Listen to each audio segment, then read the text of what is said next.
नमस्कार सांग मैंने आपण मानु समस्त मो स्टोरी चैनल स्वागत। चलतु कहानी शुणा मितलो कथार गोटे किए अच्छी भाग 6 स्टोरी पूर्व भाग जदि शुणी ना जल्दी जल्दी शुणी नियंतु। कहानी शुणी सारी सब्सक्राइब करियो केबे भूलिबेनी सांग माने। रंजन घर को निज देश को फेरिबा खुशी रे तार पेटर भोक मरी जाइथिला। अम्मी केते कौन आज बनई छंती हेले से किछि खाई पारु नथिला। अम्मी कहले बेटा कुतो खा लो आजी परे आउ ए अम्मी हातर बेसुआदिया खाद्य खाइबाकू मिलिबनी तुमको। रंजन को टिके लाज आउ खराब लगिला। से पुणी मन देई खूब आग्रह रे सबू खाइबा शेष कला। रंजन गोटिए कथारे खूब आश्चर्य हुए। से आसीबा दिनरू अबुंको घरे केबे आइंस रंधा हेबार देखिनी। से माने कौन ता पाई खाऊ नाहंती।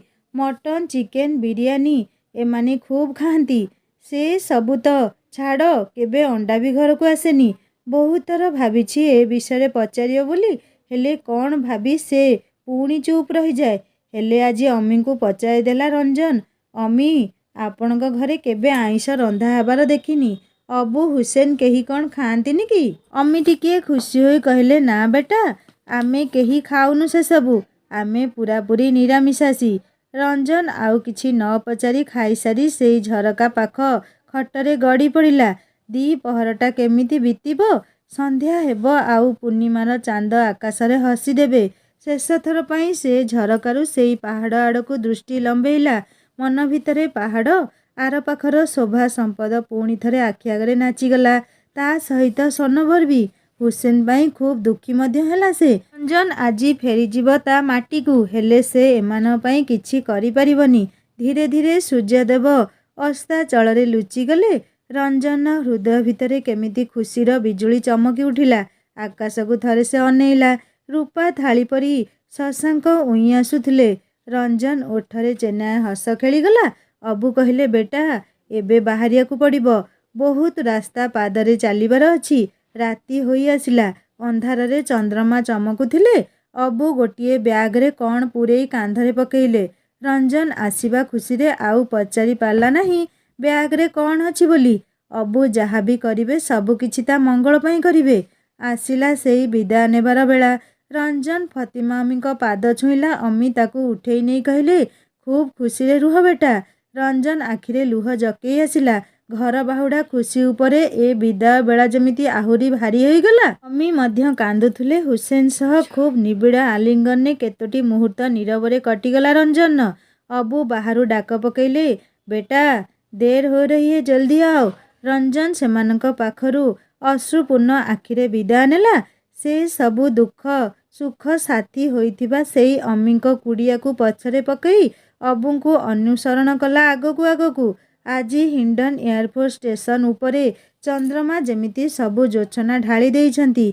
लेखार दिन जाक उपवास थिले मध्य निजकू खूब सतेज मणुची। आज आकाश को अनेई लेखा खूब आनमना हला। से चंद्र को देखी आज मनरे तार कहीं केजाणी खुशीर जुआर उठुची।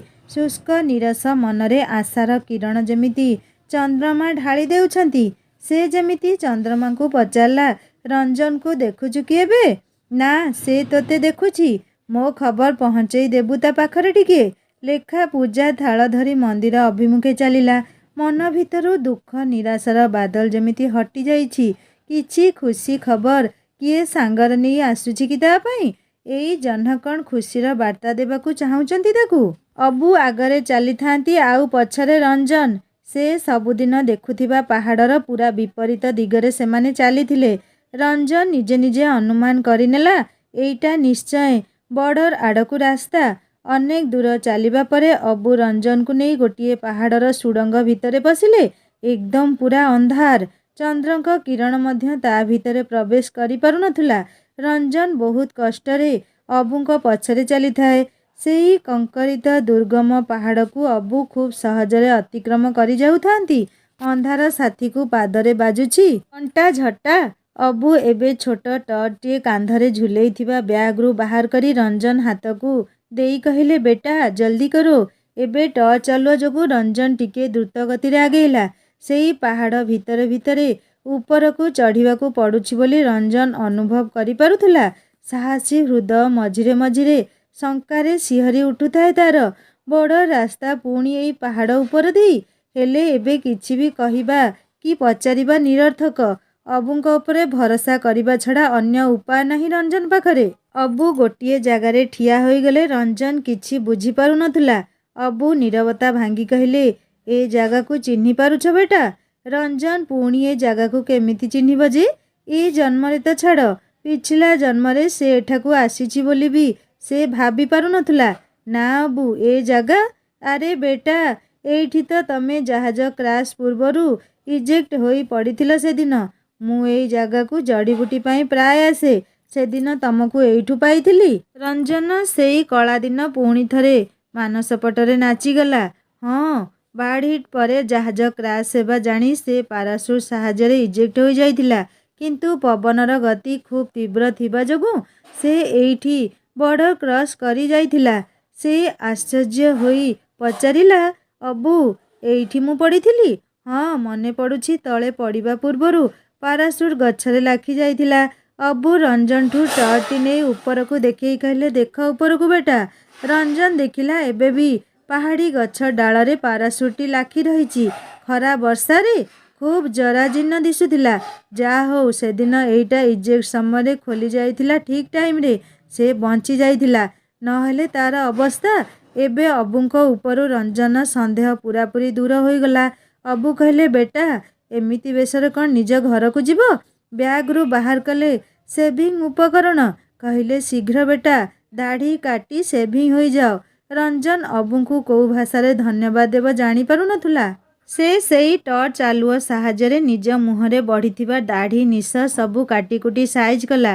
ଏବେ ନିଜ ମୁହଁକୁ ଦେଖି ସେ କିଛି ଭାବିବା ପୂର୍ବରୁ ଅବୁ କହିଲେ, ରଞ୍ଜନ ବେଟା। ଏତେ ଦିନ ପରେ ନିଜ ନାମ ଅବୁଙ୍କ ମୁହଁରୁ ଶୁଣି ତା ଆଖିରେ ଦୁଇ ବୁନ୍ଦା ଲୁହ ଝରି ଆସିଲା। ଅବୁ ପୁଣି ବ୍ୟାଗ୍ରୁ କୁର୍ତ୍ତା ପାଇଜାମା ହଳେ ବାହାର କରି କହିଲେ, ରଞ୍ଜନ ବେଟା, ଏଇ ହଳକ ପିନ୍ଧିଦିଅ। ରଞ୍ଜନ ଜାଣିଲା ଅବୁ କାହିଁକି ତାକୁ ତାହାରି ଦେଶର କପଡ଼ା ଦେଲେ ପିନ୍ଧିବାକୁ। ରଞ୍ଜନ ବାଧ୍ୟ ଶିଶୁଟି ପରି କପଡ଼ା ବଦଳେଇ ପକେଇଲା। ରଞ୍ଜନ ସେଇଠି ବସି ପଡ଼ିଲା। ହଁ, ଏଇ ଜାଗାରେ ସେ ପଡ଼ିଥିଲା। ମନେ ପଡ଼ିଲା ତା'ର ସବୁ କଥା। ଅବୁ ପୁଣି ଟିକେ ଦୂରକୁ ଯାଇ ଗୋଟିଏ ପଥର ଉଠେଇ ତା ତଳୁ କ'ଣ ବାହାର କରି ତା ପାଖକୁ ଆସିଲେ। ରଞ୍ଜନ, ନିଅ, ଏଇ ତମର air force ID card. Border cross ପରେ ଦରକାର ହେବ। ରଞ୍ଜନ ନିଜ ଆଇଡି କାର୍ଡ଼ଟି ପାଇ ଯେମିତି ଅମୂଲ୍ୟ ସମ୍ପତ୍ତି ପାଇଗଲା। ସେ ନିଜ ଓଠରେ ଲଗେଇଲା। ତାପରେ ଅବୁ ରଞ୍ଜନ ହାତକୁ ରଞ୍ଜନର ପର୍ସଟି ବଢ଼େଇଲେ। ରଞ୍ଜନ ନିଜ ପର୍ସଟି ପାଇ ଖୁବ୍ ଆବେଗରେ ଖୋଲି ପକେଇଲା। ରଞ୍ଜନ ଟର୍ଚ୍ଚ ଲାଇଟ୍ରେ ନିଜ ପର୍ସରେ ଥିବା ଲେଖାର ଫଟୋଟିକୁ ଦେଖୁଥିଲା। ଏତେ ଦିନ ସେ କେବଳ କଳ୍ପନାରେ ନିଜର ପ୍ରିୟତମାକୁ ଦେଖିଛି। ଆଜି ଦେଖୁଛି ତା'ର ଫଟୋଟିକୁ। କାଲି ତା ଆଖି ଆଗରେ ଥିବ ଜୀବନ୍ତ ଲେଖା। ହସ ହସ ମୁହଁରେ ତା'ର ରାଗି ଅଭିମାନୀ ଚଣ୍ଡୀ। ସେ ପର୍ସ ବନ୍ଦ କଲା ଅବୁଙ୍କ ଡାକରେ। ବେଟା, ଏଇଟା ଏମିତି ଭାବୁକ କି ଦୁର୍ବଳ ହେବାର ସମୟ ନୁହଁ। ତମକୁ ବହୁତ ରାସ୍ତା ଅତିକ୍ରମ କରି ଯିବାକୁ ପଡ଼ିବ ବେଟା। ଦୁର୍ଗମ ବୋଲି ତ ସେ ରାସ୍ତାରେ କେହି ଯା ଆସ କରନ୍ତିନି। ଏଥର ଅବୁ ରଞ୍ଜନ ହାତରେ ସୁନାର ଚେନ୍ଟିଏ ଦେଇ କହିଲେ, ଏଇଟା ବି ସେଦିନ ତମ ଗଳାରେ ଥିଲା ବେଟା। ନିଅ, ପିନ୍ଧିଦିଅ ଏବେ। ରଞ୍ଜନ ଅମ୍ମୀଙ୍କ ଘର ଛାଡ଼ିବା ବେଳେ ଏଇ ଚେନ୍ କଥାଟି ମନେ ପକେଇଥିଲା। ସେ ଅମ୍ମୀଙ୍କୁ ତା ସନ୍ତକ କିଛି ଦେଇପାରି ନଥିଲା ବୋଲି ଖୁବ୍ ଦୁଃଖୀ ହୋଇଥିଲା। ଅବୁଙ୍କ ହାତରୁ ଚେନ୍ଟି ନେଇ ରଞ୍ଜନ ଦେଖିଲା କିଛି ସମୟ। ତା ବାହାଘର ସମୟରେ ଲେଖାର ମା ପଥ ବରଣରେ ଏଇଟା ପିନ୍ଧେଇଥିଲେ। ସେ ଅବୁଙ୍କ ହାତରେ ଚେନ୍ଟି ଦେଇ କହିଲା, ଅବୁ, ମୋ ପାଖରେ ତ କିଛି ବି ନାହିଁ ଆସିବା ବେଳେ ମୋ ସ୍ମୃତି ତମମାନଙ୍କ ପାଖରେ ଛାଡ଼ି ଆସିବାକୁ। ହେଲେ ଭଗବାନ ବହୁତ ଦୟାଳୁ। ସେ ମୋ ମନ କଥା ଶୁଣିଲେ ନିଶ୍ଚୟ। ତମେ ଏଇ ଚେନ୍ ଅମ୍ମୀଙ୍କୁ ଦେଇ କହିବ, ତାଙ୍କ ରମଜାନ ବେଟା ଦେଇଛି। ଆଉ ସବୁଦିନ ସେ ମୋତେ ଏଇ ଜରିଆରେ ମନେ ପକାଉଥିବେ। ନା ନା ବେଟା, କାହାକୁ ମନେ ପକାଇବା ପାଇଁ କିଛି ବସ୍ତୁର ଆବଶ୍ୟକ ନାହିଁ। ତମର ଅନେକ ସ୍ମୃତି ଆମ ପାଖରେ ସାଇତା ଅଛି। ଫତିମା କେବେ ତମକୁ ଭୁଲି ପାରିବନି ବେଟା। ସେ ଏବେ ବସି ତମକୁ ମନେ ପକାଉଥିବ ନିଶ୍ଚୟ। ହେଲେ ବି ଅବୁ, ଏଇଟା ମୋ ଅମ୍ମୀଙ୍କୁ ଦେଇଦେବେ। ମୁଁ ଆଉ କିଛି ନା ହଁ ଶୁଣିବିନି। ରଞ୍ଜନ ଜବରଦସ୍ତି ଚେନ୍ଟିକୁ ଅବୁଙ୍କ କୁର୍ତ୍ତା ପକେଟରେ ରଖିଦେଲା। ଅବୁ ପୁଣି ରଞ୍ଜନର ରିଭଲଭର ଫେରେଇ କହିଲେ, ନିଅ, ସେଇଦିନ ତମ ହାତରେ ଥିଲା ବେଟା। ଏଥିରେ ସେଦିନର ବଞ୍ଚିଥିବା ଗୁଳି ମୁଁ ରିଲୋଡ୍ କରିଦେଇଛି। ରଞ୍ଜନର ମନେ ପଡ଼ିଲା, ହଁ, ସେଦିନ ସେଇ ଜଙ୍ଗଲୀ କୁକୁର ଉପରକୁ ଫାୟାର କରିଥିଲା ବୋଧେ। ଠିକ୍ ସେ ମନେ ପଡ଼ୁନି ତା'ର। ସେ ଅବୁଙ୍କ ହାତରୁ ବନ୍ଧୁକଟି ନେଇ ନିଜ ପକେଟ ଭିତରେ ରଖିଲା। ବ୍ୟାଗରୁ ଛୋଟ ଟିଫିନ୍ ବାହାର କଲେ ଅବୁ। ନିଅ ଖାଇନିଅ ବେଟା, ବହୁତ ବାଟ ଚାଲିବାର ଅଛି ତମକୁ। ରଞ୍ଜନ ନିଜ ଦେଶ ଫେରିବା ଖୁସିରେ ଦିନରେ ଭଲରେ ଖାଇପାରି ନଥିଲା। ଏବେ ଅଳ୍ପ ଅଳ୍ପ ଭୋକ ହେଉଛି ତାକୁ। ସେ ଅବୁଙ୍କ ହାତରୁ ଟିଫିନ୍ଟି ନେଇ କହିଲା, ଅବୁ आप नहीं ଖାओगे?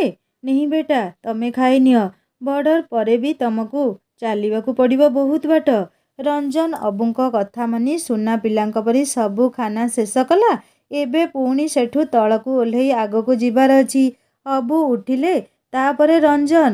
ଅଚାନକ ବର୍ଡର ଆଡ଼ୁ ସେଇ ସୁଡ଼ଙ୍ଗ ରାସ୍ତା ପାଖରୁ ଗୁଳିଗୋଳାର ଶବ୍ଦ ଶୁଭିଲା। ଅବୁ ଅଟକିଗଲେ, କହିଲେ, ବେଟା କିଛି ସମୟ ଅପେକ୍ଷା କରିବାକୁ ପଡ଼ିବ। ସେଇ ରାସ୍ତା କ୍ଲିଅର ନହେଲେ ଆଗକୁ ଯିବା ଅସମ୍ଭବ। ଏମିତି ଏମାନେ ମଝିରେ ମଝିରେ ଫାୟାରିଂ କରନ୍ତି। ହଁ ଅବୁ, ଜାଣିଛି। ଏମିତି ସିଜ୍ ଫାୟାର ଉଲ୍ଲଙ୍ଘନ କରି ବର୍ଡରକୁ ଅସ୍ଥିର କରନ୍ତି। ହେଲେ ଅବୁ, ସେମାନେ ଯଦି ରାତିଯାକ ଏଠାରୁ ନ ଗଲେ ତ କ'ଣ ହେବ? ରଞ୍ଜନ କଣ୍ଠରେ ଭୟ ଆଉ ଆଶଙ୍କାରେ ଭରି ଯାଉଥିଲା। ନା ନା, ଏଇ ଘଣ୍ଟେ କି 2 ଘଣ୍ଟା ପରେ ସବୁ ସାଫ୍ ହୋଇଯିବ। ତମେ ବ୍ୟସ୍ତ ହୁଅନି, ଆଜି ତମେ ନିଶ୍ଚୟ ଫେରିବ ଘରକୁ। ଦୁହେଁ ପୁଣି ସେଇ ପାହାଡ଼କୁ ଆଉଜି ବସି ପଡ଼ିଲେ।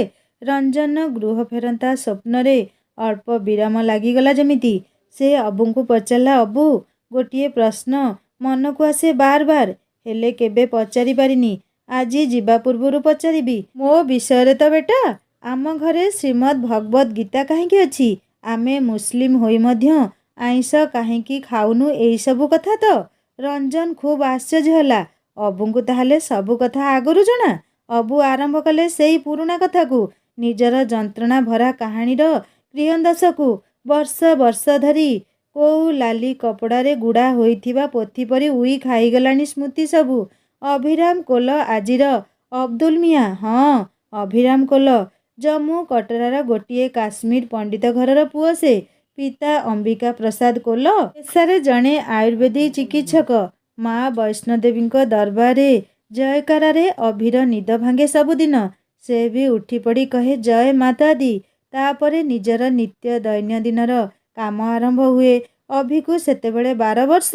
ଛୁଟି ଦିନରେ ସେ କଟରାରୁ ମାଙ୍କ ଆସ୍ଥାନ ଯାଏ। ଖୁବ୍ ସହଜରେ ପାହାଡ଼ ଚଢ଼ି ଚଢ଼ି ତାର ଅଭ୍ୟାସରେ ପଡ଼ିଗଲାଣି ଏସବୁ। ମାଙ୍କ ଦର୍ଶନ ଛୁଟି ଦିନରେ ସେ ନିଶ୍ଚୟ କରେ। କେବେ କେବେ ଯାତ୍ରାରେ ଆସୁଥିବା ଭକ୍ତଙ୍କର ସାହାଯ୍ୟ ବି କରିଦିଏ। ସେଦିନ ଥିଲା ରବିବାର, ସ୍କୁଲ ଛୁଟି ଦିନ। ସବୁ ଛୁଟିଦିନ ପରି ଅଭି ମାଙ୍କ ଦର୍ଶନ କରି ଟିକିଏ ବସି ପଡ଼ିଛି। ପ୍ରଚାର ହୋଇଗଲା, କଟରାରେ ଟେରୋରିଷ୍ଟ ଆଟାକ୍, ବମ୍ ବ୍ଲାଷ୍ଟ ହେଇଛି। କଟରା ପୂରାପୂରି ଜଳୁଛି। ଅଭି ଦୌଡ଼ିଲା ତଳକୁ ତଳକୁ। 17 କିଲୋମିଟର ଦୂରତା ସେ କେତେ ସମୟରେ ଆସିଲା ସେ ନିଜେ ମଧ୍ୟ ଜାଣିନି। ଦୌଡ଼ିଲା ନିଜ ଘରକୁ। ସେ ଏରିଆ ଜଳୁଥିଲା ହୁତୁହୁତୁ ହୋଇ। ରାସ୍ତାଯାକ ଲୋକଙ୍କର ମୁଣ୍ଡ ହାତ ଗଣ୍ଡି ଅଲଗା ହୋଇ ଏଣେ ତେଣେ ଛିଟିକି ହୋଇ ପଡ଼ିଥିଲା। ତା କୋମଳ ମନରେ ଭୟ ଆଉ ଘୃଣା ଭରିଗଲା। ସେ ନିଜ ଘରକୁ ଯାଇ ଦେଖିଲା, ସବୁ କିଛି ଶେଷ ଧ୍ୱଂସ ସ୍ତୂପରେ ପରିଣତ ହୋଇସାରିଛି। ତାର ବାବା ମା, ଛୋଟ ଭାଇର ରକ୍ତାକ୍ତ ଶରୀର ନିଶ୍ଚଳ ହୋଇ ପଡ଼ିଛି। ସେ ସେଇଠି ଟଳି ପଡ଼ିଲା। ତାପରେ ବେହୋସରୁ ଉଠିଲା ବେଳକୁ ତାର ପରିଚୟ, ନାମ ସବୁକିଛି ବଦଳି ସାରିଥିଲା। ଅବୁ ନିଶ୍ୱାସ ମାରିଲେ ଖୁବ୍ ଦୀର୍ଘ। ସେଇ ଅନ୍ଧାର ଭିତରେ ରଞ୍ଜନ ଦେଖିଲା ଅବୁଙ୍କ ଆଖିରେ ଲୁହ ଚକ୍ ଚକ୍ କରୁଛି। ଆଖି ଖୋଲିଲା। ଅଭିରାମର କେତେ ଦିନ ପରେ ଜାଣିବାର କୌଣସି ଉପାୟ ନାହିଁ। ଗୁଳିଗୋଳା ଶବ୍ଦ ଆଉ ବାରୁଦ ଗନ୍ଧ ଭିତରେ ତାର ନିଦ ଖୋଲିଲା। ସେ କୋଉଠି କିଛି ଜାଣିବା ପୂର୍ବରୁ ତା ଆଗରେ ବନ୍ଧୁକଧାରୀ ଜଣେ କ୍ରୂର ହସ ହସି ପଚାରିଲା, ତେରା ନାମ କ୍ୟା ହେ? ଅଭିରାମ ହେ ମେରା ନାମ। ସେ ହସିଲା ବିଦ୍ରୂପର ହସ, ଖୁବ୍ ବିକଟାଳ ହସ। ଅଭି ଡରିଗଲା କିଛି କ୍ଷଣ ପାଇଁ। ସେ କ'ଣ କିଛି ଭୁଲ କହିଲା କି? ତା ନାମ ତ ଅଭିରାମ, ଅଭିରାମ କୋଲ। ଅଭିରାମ? ହା ହା ହା, ଏ ନାମ ଚଳିବନି ମ। ତେରା ନାମ ଆଜ୍ ସେ ଅବଦୁଲ ମିଆଁ ହେ। ଅଭିରାମ ପାଲଟିଗଲା ଅବଦୁଲ ମିଆଁ। ସେଇ ଟେରର କ୍ୟାମ୍ପରେ ସେ ଦିନରାତି ସେଇ ରାକ୍ଷସଙ୍କ ଗହଣରେ ଗୁଳିଗୋଳା ଅଭ୍ୟାସ କରିବାକୁ ବାଧ୍ୟ ହେଲା। ଅଭିର କୋମଳ ମନ କେବେଠୁ ମରି ସାରିଥିଲା। ତା ବଦଳରେ ଗୋଟିଏ ହିଂସ୍ର ମନ ଜନ୍ମ ନେଉଥିଲା। ସେଇଠି 10 ବର୍ଷ କଟିଗଲା। ସେ ଏବେ ଯବାନ, ଖୁବ୍ ମଜଭୁତର ଯୁବକଟିଏ। ତାଙ୍କ ମୁଖିଆ କହନ୍ତି, ଅବଦୁଲ ମିଆଁ ଖୁବ୍ ବଡ଼ ମିଶନ ପାଇଁ ଯିବ ଦିନେ। ଅଚାନକ ଦିନେ ଗୋଟିଏ ଘଟଣା ତାର ସମସ୍ତ ସତ୍ତାକୁ ଦୋହଲେଇ ଦେଲା। ଗୋଟିଏ ହିନ୍ଦୁ ପରିବାର ଝିଅକୁ ସେମାନେ ଜବରଦସ୍ତି ଉଠେଇ ଆଣି ତା ଧର୍ମାନ୍ତରଣ କରିବାକୁ ଚେଷ୍ଟା କରୁଥିଲେ। ଅଭିରାମ ଜାଣିପାରିଲା ହିନ୍ଦୁସ୍ତାନ ନୁହଁ, ତାଙ୍କରି ଦେଶର ଝିଅ। ନିଜ ଦେଶର ନାଗରିକ ଉପରେ ପୁଣି ଏମିତି ଅତ୍ୟାଚାର ଏମାନେ କରୁଛନ୍ତି। କାରଣ ସେ ହିନ୍ଦୁ ଘର ଝିଅ ଥିଲା। ସେ କେତେ ଅନୁନୟ କରୁଥିଲା, ହେଲେ କେହି କର୍ଣ୍ଣପାତ କରୁନଥିଲେ ତା କଥାକୁ। ସେଇ ରାତିରେ ଅଭିରାମ କ୍ୟାମ୍ପରୁ ଝିଅଟିକୁ ଧରି ଫେରାର ହୋଇଯାଇଥିଲା। ସେଇ ଝିଅଟି ଥିଲା ହିନ୍ଦୁ ଘରର ଲକ୍ଷ୍ମୀ ପ୍ରତିମା ଫୁଲବା। ହେଲେ ସେମାନେ ତାକୁ ସଜେଇ ଦେଇଥିଲେ ଫତିମା ବିବି। ଦୁହେଁ ସମ ନାଁର ଯାତ୍ରୀ ଥିଲେ। ଅଭିରାମ ଫୁଲବା ଓରଫ ଅବଦୁଲ ଫତିମା। ଦୁହେଁ ପଳେଇ ଆସିଥିଲେ ବହୁ ଦୂରକୁ ସେଇ କ୍ୟାମ୍ପଠାରୁ, ଏଇ ବର୍ଡର ପାଖକୁ, ଏଇ ଆଶାରେ, ହିନ୍ଦୁସ୍ତାନ ଫେରିଯିବା ଆଶା ନେଇ। ହେଲେ ଦୀର୍ଘ 10 ବର୍ଷ ଭିତରେ ହିନ୍ଦୁସ୍ତାନ ବହୁତ କିଛି ନିୟମ ବଦଳି ସାରିଥିଲା। ବର୍ଡର ପହରା ଆହୁରି ଶକ୍ତ ହୋଇସାରିଥିଲା। ରାତି ଦିନ ଏଇ ଏରିଆରେ ଘୂରି ବୁଲୁଥିଲେ ଦୁହେଁ ଟିକିଏ ଆଶ୍ରୟ ପାଇଁ। ଅଭିରାମର ଶକ୍ତ ମନ ଭିତରେ ଫୁଲବା କୋଉଦିନ ପ୍ରେମର ଫଲ୍ଗୁ ବୁହାଇ ସାରିଲାଣି ଅଭିରାମକୁ ଜଣା ପଡ଼ିଲାନି।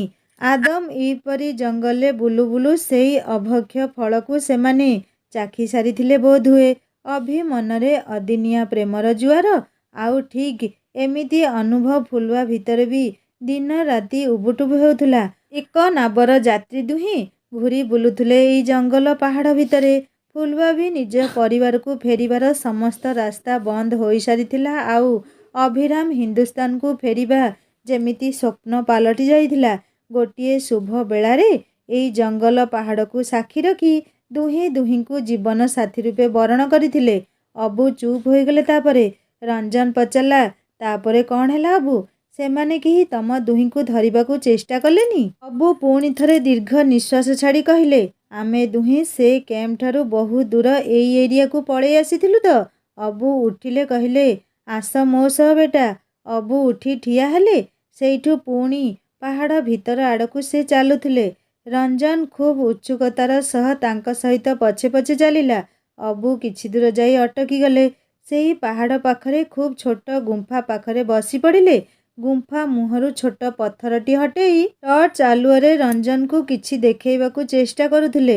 ରଞ୍ଜନର ବିସ୍ମୟର ସୀମା ରହିଲାନି। ନାଲି ଚୁନରି ଢାଙ୍କି ଦିଆ ହୋଇଛି। ହଁ, ଅଭିରାମ ଓରଫ ଅବଦୁଲ ମିଆଁର ମାତା ରାଣୀଙ୍କ ପିଣ୍ଡି। ଆଖିରୁ ତାଙ୍କର ତତଲା ଲୁହ ଝରି ପଡ଼ୁଥିଲା। ହଁ ବେଟା, ସେଦିନ ଆମେ ଦୁହେଁ ଏଇଠି ମାତାରାଣୀଙ୍କ ସ୍ଥାପନା କରି ତାଙ୍କୁ ସାକ୍ଷୀ ରଖି ବିବାହ ବନ୍ଧନରେ ବାନ୍ଧି ହୋଇଥିଲୁ। ନା ଥିଲା ବାଜା, ନା ଥିଲା କାହାଳୀ, ନା ପଣ୍ଡିତଙ୍କ ମନ୍ତ୍ରପାଠ। କେବଳ ଏଇ ମା ହିଁ ସାକ୍ଷୀ ଥିଲେ। ଆଉ ଜାଣିଛ, ସବୁଦିନ ଆସେ ମୁଁ ମାତାଙ୍କ ଦର୍ଶନ ପାଇଁ, ସମସ୍ତଙ୍କ ଅଗୋଚରରେ। ସେଇଥିପାଇଁ ତ ମୁଁ ଏ ଦୁର୍ଗମ ସ୍ଥାନରେ ତମକୁ ପାଇଥିଲି। ରଞ୍ଜନ ହାତ ଯୋଡ଼ିଲା ଖୁବ୍ ଭକ୍ତିରେ। କିନ୍ତୁ ଅଭିଯୋଗ ଥିଲା ନିଜ ପାଇଁ ନୁହଁ, ଅବଦୁଲ ମିଆଁ ଓରଫ ଅଭିରାମ ଚାଚା ପାଇଁ। ବେଟା, ଫୁଲବାକୁ ବାହା ହେଲା ପରେ ମୋ ଉପରେ ତା'ର ଲାଳନ ପାଳନ ଦାୟିତ୍ୱର ବୋଝ ଆସିଗଲା। ଏଠି ରୋଜଗାରର ପନ୍ଥା କିଛି ନାହିଁ। ବାପାଙ୍କଠାରୁ ଆୟୁର୍ବେଦର କିଛି ଜ୍ଞାନ ପିଲାଦିନେ ଆହରଣ କରିଥିଲି। ଏମିତି କିଛି ଜଡ଼ିବୁଟି ଔଷଧ ବିକିବା ଆରମ୍ଭ କଲୁ ଦୁହେଁ। ହାତକୁ 2 ପଇସା ଆସିଲା। ରମଜାନ ବିଷୟ ତ ଜାଣିଛ, ତା ଅମିଷ ଏମିତି ପରିଚୟ ହେଲା। ମୋ ଜଡ଼ିବୁଟିରେ ସେ ଗୋଟିଏ ଦୁରାରୋଗ୍ୟ ବେମାରୀରୁ ଉଠି ବସିଲା। ସେଇ ଦିନଠୁ ମୋ ସହ ତାଙ୍କର ଛୋଟ ଭାଇ ପରି ଆମର ସମ୍ପର୍କଟିଏ ଗଢ଼ି ଉଠିଲା। ତାଙ୍କରି ସାହାଯ୍ୟରେ ସେଇ ଛୋଟ କୁଡ଼ିଆଟି ମୋର ମୁଣ୍ଡ ଟେକିଲା। ଆମ ଦୁହିଁଙ୍କ ସ୍ୱପ୍ନର ଘର। ଭୁଲିଗଲି ହିନ୍ଦୁସ୍ତାନ କଥା। ସବୁ କିଛି। ଏଇଠି ବଞ୍ଚିବା ପାଇଁ ମୁଁ ହୋଇଗଲି ଅବଦୁଲ ମିଆଁ ଆଉ ସେ ଫୁଲବାରୁ ଫତିମା ବିବି। ଅବୁ ଏଥର କଇଁ କଇଁ ହୋଇ କାନ୍ଦି ପକେଇଲେ ସେଇ ମାତାଙ୍କ ଆଗରେ। ବାସ୍ ଚାଚା, ଆଉ ନୁହଁ। ଏମିତି ଆପଣଙ୍କ ଭାଗ୍ୟରେ କଷ୍ଟ ପାରେଇ ଆସିଛନ୍ତି ବୋଲି କେବେ ଭାବି ନଥିଲି। ବହୁ ଦୁଃଖ ଲାଗୁଛି ଶୁଣି, କହିଲା ରଞ୍ଜନ। ରଞ୍ଜନ ବେଟା, ମୋର ଗୋଟିଏ ଅନୁରୋଧ ରଖିବ? ହଁ ଚାଚା, ନିଶ୍ଚୟ, କୁହନ୍ତୁ। ଅନୁରୋଧ ନୁହଁ, ବରଂ ଆଦେଶ କରନ୍ତୁ ମୋତେ ଆପଣ। ଏଠାରୁ ଗଲା ପରେ ଯେବେ ମା ବୈଷ୍ଣୋଦେବୀଙ୍କ ଦରବାରକୁ ଯିବ, ଖାଲି ଏତିକି କହିବ, ଅଭିରାମର କ'ଣ ଦୋଷ ଥିଲା ତାକୁ ତୁମ ପାଖରୁ ଏମିତି ଦୂରେଇ ଦେଲ ମା? ସେ ଦର୍ଶନ କରିବାକୁ ଚାହିଁଲେ ବି ସେତକ ଭାଗ୍ୟ ତାଙ୍କଠାରୁ କାହିଁକି ଛଡ଼େଇ ନେଲ? ରଞ୍ଜନ ଅବୁଙ୍କର ଦୁଃଖ ଯନ୍ତ୍ରଣା ହୃଦୟଙ୍ଗମ କରିପାରୁଥିଲା ଖୁବ୍ ଭଲ ଭାବରେ। ସେ କହିଲା, ନିଶ୍ଚୟ ଅବୁ, ନିଶ୍ଚୟ। ମା'ଙ୍କୁ ପଚାରିବି ଏ କଥା। ଆପଣ ଆଉ ମନ ଦୁଃଖ କରନ୍ତୁନି। ଅଜାଣତରେ ମୁଁ ଆପଣଙ୍କ ପୁରୁଣା କ୍ଷତକୁ ଆହୁରି କ୍ଷତାକ୍ତ କରିଦେଲି। ନା ବେଟା, ବହୁ ଦିନ ପରେ ତମ ଆଗରେ ନିଜର ହୃଦୟର ଯନ୍ତ୍ରଣା ଖୋଲିଦେଲି ବୋଲି ବହୁତ ହାଲକା ଲାଗୁଛି ନିଜକୁ ଆଜି। ରଞ୍ଜନ ମନରୁ ସବୁ ସନ୍ଦେହ ଧୀରେ ଧୀରେ ଦୂରକୁ ଚାଲି ଯାଉଥିଲା। ସେ ଯଦି ଅବୁଙ୍କ ହାତରେ ପଡ଼ିନଥାନ୍ତା ତାହେଲେ ତାର ଅବସ୍ଥା କ'ଣ ହୋଇଥାନ୍ତା? ସେ ଦୁହେଁ ପୁଣି ପୂର୍ବ ସ୍ଥାନକୁ ଫେରିଆସି ବସି ପଡ଼ିଲେ। ରଞ୍ଜନ ଭାବୁଥିଲା, ଅବୁ କେତେ ସଂଗ୍ରାମ ନ କରିଛନ୍ତି ସତେ। ହିମ୍ମତବାଲା ଏ ଅବୁ। ନହେଲେ ଏଇ ଦୁର୍ଗମ ଜଙ୍ଗଲ ଅଗମ୍ୟ ପାହାଡ଼କୁ ସାଥୀ କରି କେତେ ବର୍ଷ ବିତେଇବା କ'ଣ ସହଜ କଥା? ଆଉ ଅମିନା, ସେ ବି କେତେ କଷ୍ଟ ନ ସହିଛନ୍ତି। କେତେ ସ୍ନେହମୟୀ ସେ। ନିଜ ପୁଅଠୁ ବି ଅଧିକା ଭଲ ପାଇବା ତାକୁ ଦେଇଛନ୍ତି ବିନା ସ୍ୱାର୍ଥରେ। ଔଷଧ ତିଆରି କରିବା, ତାକୁ ସମୟରେ ଖୁଆଇବା କିଏ କରିବ ଆଜିର ଏ ସ୍ୱାର୍ଥ ଜଡ଼ିତ ଦୁନିଆରେ? ଏ ଭଗବାନ, ଅବୁଙ୍କ ପରିବାରକୁ ଭଲରେ ରଖ। ଏତିକି ପ୍ରାର୍ଥନା ଛଡ଼ା ସେ ବା ଆଉ କ'ଣ କରିପାରିବ ତାଙ୍କ ପାଇଁ? ପାହାଡ଼ ତଳୁ ଆସୁଥିବା ଗୁଳିଗୋଳାର ଶବ୍ଦ ବନ୍ଦ ହୋଇଗଲାଣି। ବନ ଭୂଇଁ ନିସ୍ତବ୍ଧ, ଏକଦମ ସୁନସାନ ଲାଗୁଥିଲା। ଅବୁ କହିଲେ, ବେଟା, ଏବେ ସେମାନେ ଚାଲିଗଲେଣି। ଆମକୁ ତଳକୁ ଯାଇ ସେଇ ରାସ୍ତା ଧରିବାକୁ ପଡ଼ିବ। ସେଇ ସୁଡ଼ଙ୍ଗ ପାରି ହୋଇଗଲେ ଚିନ୍ତା ନାହିଁ ଆଉ। ରଞ୍ଜନ ପୁଣି ଥରେ ଅବୁଙ୍କ ହୃଦୟଫଟା କାହାଣୀରୁ ବାହାରି ଆସି ନିଜ ଦେଶକୁ ଫେରିବା ଚିନ୍ତାରେ ମଗ୍ନ ହେଲା। ଦୁହେଁ ସେ ଜାଗା ଛାଡ଼ି ଉଠି ଠିଆ ହେଲେ। ଅବୁ ଆଗରେ ଚାଲୁଥିଲେ, ଆଉ ରଞ୍ଜନ ତାଙ୍କୁ ଅନୁସରଣ କରିବାକୁ ଲାଗିଲା। ପାହାଡ଼ ପାଦଦେଶ ନୀରବତାରେ ଯେମିତି ଶୋଇବାକୁ ଯାଉଛି। ଅବୁ ଖୁବ୍ ସାବଧାନ ସହ ସେଇ ସୁଡ଼ଙ୍ଗ ପାରି ହେଉଥାନ୍ତି, ଆଉ ପଛରେ ରଞ୍ଜନ। ଖୁବ୍ କଠିନ ଥିଲା ରଞ୍ଜନ ପାଇଁ। ଦେହ ଭିତରେ କୋଉଠି କୋଉଠି ଯନ୍ତ୍ରଣାର ବିଜୁଳି ଖେଳି ଯାଉଛି ତାର। ସୁଡ଼ଙ୍ଗ ପାରି ହୋଇ ପାହାଡ଼ିଆ କଙ୍କରିତ ରାସ୍ତାରେ ସେମାନେ ଆଗକୁ ଚାଲୁଥିଲେ। ମନ୍ଦିରରୁ ଫେରି ଲେଖା ଆଜି ନିଜ ଭିତରେ ଖୁବ୍ ଖୁସି ଅନୁଭବ କରୁଛି। କ୍ୱାର୍ଟର୍ସ ଆଗରେ ଚାନ୍ଦିନୀ ଉପରେ ଥିବା ସେଫାଳି ଗଛରେ ପେନ୍ଥା ପେନ୍ଥା ଫୁଲ ଫୁଟି ସୁଗନ୍ଧ ମହକି ଦେଉଛି। ଲେଖା ଗଛ ତଳେ ଅଞ୍ଚଳ ପତେଇ ଡାଳଟିକୁ ହଲେଇ ଦେଲା। ଝରି ପଡ଼ିଲା ସେଫାଳି ଫୁଲ। ଲେଖା ହାତରେ ଧରି ପଚାରିଲା, ଆଜି କାହିଁକି ଏତେ ଖୁସି ତୁ? ମୋ ରଞ୍ଜନ ଫେରୁଛି କି ମୋ ପାଖକୁ? ଛାତିରେ ଜାବୁଡ଼ି ଧରିଲା ଫୁଲ ଆଞ୍ଜୁଳାକୁ ଖୁବ୍ ନିବିଡ଼ ଭାବରେ। ଆଉ ନିଜକୁ ନିଜେ କହୁଥିଲା, ଫେରିଆ କୋଉଠି ତୁ ରଞ୍ଜନ? ତୋ ବିନା ସବୁ କିଛି ବିଷ ଏଠି। ଚାହିଁଛି ମୁଁ ତତେ। ତୋ ବିନା ମୋର ମୁକ୍ତି କାହିଁ, ନା ଜୀବନ କାହିଁ? ରଞ୍ଜନ ଆଉ ଅବୁ ସେଇ ଚାନ୍ଦିନୀ ରାତିକୁ ପାଥେୟ କରି ଆଗକୁ ଚାଲୁଥିଲେ। କେତେବେଳେ ଛୋଟ ପଥର ତ କେତେବେଳେ କଣ୍ଟା ଝାଡ଼ି ପାରେଇବାକୁ ପଡ଼ୁଥାଏ। ଅବୁ ତ ସହଜରେ ଚାଲି ଯାଉଥାନ୍ତି, ହେଲେ ରଞ୍ଜନକୁ ଟିକିଏ ଅସୁବିଧା ହେଉଥାଏ। ତାକୁ ଲାଗିଲା ଲେଖା ତାକୁ ଡାକୁଛି। ସେ ମନେ ମନେ କହିଲା, ଆସୁଛି ପରା ତୋ ପାଖକୁ। ଆଉ କିଛି କ୍ଷଣର ଅପେକ୍ଷା, ଭାରତ ମାଟି ଛୁଇଁବି। 2 କି 3 କିଲୋମିଟର ସେମାନେ ଆସିବା ପରେ ଖୁବ୍ ବଡ଼ ପଥରଟିଏ ଥିଲା ରାସ୍ତାରେ। ଅବୁ କହିଲେ, ବେଟା, ବାସ୍, ଏତେ ଦୂର ପର୍ଯ୍ୟନ୍ତ ତମ ସାଥ ଦେଇପାରିଲି ମୁଁ। ୟା ପରେ ତମକୁ ଏକୁଟିଆ ଯିବାକୁ ପଡ଼ିବ। ଏଇ ପଥର ପାରିବାକୁ ପଡ଼ିବ। ଆର ପାଖ ଜଣା ନାହିଁ କାହାର ସୀମା। ସେଇଠୁ ଆଗକୁ ଅଧା କିଲୋମିଟର ଯାଇ ଡାହାଣକୁ 1 କିଲୋମିଟର ଗଲେ ହିନ୍ଦୁସ୍ତାନୀ ଆର୍ମି କ୍ୟାମ୍ପ ଦିଶିବ। ସେଇଠିକୁ ଚାଲିଯିବ, ତାପରେ ତମେ ତୁମ ଦେଶରେ ପହଞ୍ଚିଯିବ। ଅବୁଙ୍କ କଣ୍ଠ ଭାରି ଭାରି ହେଉଥିଲା। ରଞ୍ଜନ ମଧ୍ୟ ଅବୁଙ୍କୁ ଖୁବ୍ ସ୍ନେହରେ ଜାବୁଡ଼ି ଧରି କହିଲା, ଅବୁ ଚାଚା, ଯାହାବି ମୁଁ ଆପଣଙ୍କୁ ଡାକେ ସବୁ ମୋ ପାଇଁ ଖୁବ୍ ନିଜର। ତମେ ମୋର ବହୁତ ମନେ ପଡ଼ିବ। ଏତିକି ଦିନରେ ଯଦି କିଛି ଭୁଲ ଚୁକ୍ କରିଥିବି ମୋତେ କ୍ଷମା କରିଦେବ ଅବୁ। ରଞ୍ଜନ ଆଖିରେ ଲୁହ ଝରଝର ହୋଇ ଝରି ଯାଉଥିଲା। ସେ ଅବୁଙ୍କ ମୁହଁକୁ ଚାହିଁଲା। ପର ପାଇଁ କେହି କ'ଣ ଏମିତି ତ୍ୟାଗ କରିପାରେ? ଅବୁ, ଆପଣ ମଣିଷ ନୁହନ୍ତି, ଦେବତା।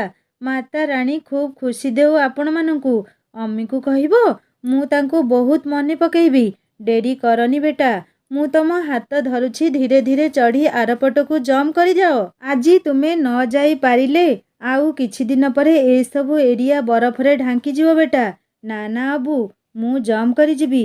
ଅବୁଙ୍କୁ ଆଉ ଥରେ କୁଣ୍ଢେଇ ଧରି ରଞ୍ଜନ ଲୁହଭରା ଆଖିରେ ବିଦାୟ ନେଇ ସେଇ ପଥର ଚଢ଼ିବାକୁ ଗୋଡ଼ ଦେଲା। ଏତେ ଦିନ ଧରି ରଞ୍ଜନର ଚିକିତ୍ସା ଅବୁ ସିନା ଜଡ଼ିବୁଟିରେ କରୁଥିଲେ, ହେଲେ ଭିତରେ କିଛି କିଛି କ୍ଷତ ଏବେ ମଧ୍ୟ ଠିକ୍ ହୋଇନି। ରଞ୍ଜନ ଯେମିତି ଚଢ଼ିବା ଆରମ୍ଭ କରିଛି, ଦେହରେ କିଛି କିଛି ଜାଗାରେ ଯନ୍ତ୍ରଣା ଅନୁଭବ କରୁଥିଲା। ସେ ପୁଣି ତଳକୁ ଆସିଲା। ଅବୁ କହିଲେ, ସେଥିପାଇଁ ଏତେ ଦିନ ତମର ସମ୍ପୂର୍ଣ୍ଣ ସୁସ୍ଥ ହେବା ଯାଏ ଅପେକ୍ଷା କରିଥିଲି। ନା ନା ଅବୁ, ମୁଁ ନିଶ୍ଚୟ ପଥର ଉପରେ ଚଢ଼ିଯାଇ ଆର ପାଖକୁ ଯାଇପାରିବି। ରଞ୍ଜନ ପୁଣି ଥରେ ସେଇ ପଥରକୁ ଚଢ଼ିବା ପାଇଁ ଗୋଡ଼ ବଢ଼େଇଲା। ସେ ଜାଣିଛି ଅବୁ ସହ ଫେରିବା ଆଉ ସମ୍ଭବ ନୁହଁ। ତାକୁ କେମିତି ହେଲେ ଆଜି ଏ ସୀମା ପାରି ହୋଇ ଯିବାକୁ ପଡ଼ିବ। ସେ ଖୁବ୍ କଷ୍ଟରେ ଅବୁଙ୍କ ସାହାଯ୍ୟରେ ଆର ପାଖକୁ ଜମ୍ପ କରିଗଲା। ଅବୁ ଏ ପାଖରୁ ରହି କହିଲେ, ଖୁଦା ହାଫିଜ ବେଟା, ଅପନା ଖ୍ୟାଲ ରଖନା। ଅବୁ ଫେରୁଥିଲେ ରଞ୍ଜନକୁ ବିଦାୟ ଦେଇ ଭାରି ହୃଦୟରେ, କିନ୍ତୁ ମନରେ ଏତିକି ସନ୍ତୋଷ ଥିଲା, ହିନ୍ଦୁସ୍ତାନର ଜଣେ ଯୋଗ୍ୟ ପୁତ୍ରକୁ ତା ମାଟିକୁ ଫେରିଯିବା ପାଇଁ ଅନ୍ତତଃ ସାହାଯ୍ୟ କରିପାରିଥିବାରୁ। ରଞ୍ଜନ ଖୁବ୍ ଖୁସିରେ ପଡ଼ି ରହିଲା କିଛି ସମୟ ସେଇ ମାଟିରେ। ସାଙ୍ଗମାନେ, ଏବେ ଆପଣମାନଙ୍କ ମନ ଖୁସି ତ? ରଞ୍ଜନ ଫେରି ଆସିଲା ଆମ ଭାରତ ମାଟିକୁ, ନିଜ ହିନ୍ଦୁସ୍ତାନର ମାଟିରେ, ନିଜ ମାତୃଭୂମିର କୋଳରେ। ଏବେ ରଞ୍ଜନ ସେ ଜନ୍ମଭୂମିର ଆଲିଙ୍ଗନକୁ ଅନୁଭବ କରୁଥିଲା। ସେ ଉଠି ବସିଲା। ଚାରିଆଡ଼େ ଜହ୍ନର ଆଲୋକ ବିଛାଡ଼ି ହୋଇ ପଡ଼ିଛି। ନିଜ ମାଟିର ବାସ୍ନା ସହିତ ମଳୟର ଛୁଆଁ ରଞ୍ଜନକୁ ଖୁବ୍ ଅଭିଭୂତ କରୁଥିଲା। ଏହି ମୁହୂର୍ତ୍ତ ଥିଲା ତା ପାଇଁ ଅଭୁଲା ମୁହୂର୍ତ୍ତ। କି ଆନନ୍ଦର ଘଡ଼ି ଏଇ! ସେ ସେଇଠି ଆଣ୍ଠେଇ ପଡ଼ି ଆଞ୍ଜୁଳାରେ ଉଠେଇ ଧରିଲା ଆଞ୍ଜୁଳାଏ ମାଟି, ହିନ୍ଦୁସ୍ତାନର ପବିତ୍ର ମାଟି। ସେ ତାକୁ ଚାହିଁ ଆଖିରୁ ଝରେଇ ଚାଲିଥିଲା ଧାର ଧାର ଲୁହ। ନିଜ କପାଳରେ ଖୁବ୍ ଖୁସିରେ ମାଟିତକ ବୋଳି କହିଲା, ମା ଜନ୍ମଭୂମି, ମୋ ଭାରତ ବର୍ଷର ମାଟି, ତୋର ତୁଳନା ନାହିଁ ମା! ସାରା ସଂସାରରେ ତୋଠାରୁ କେହି ଆଉ ବଳି ନାହିଁ।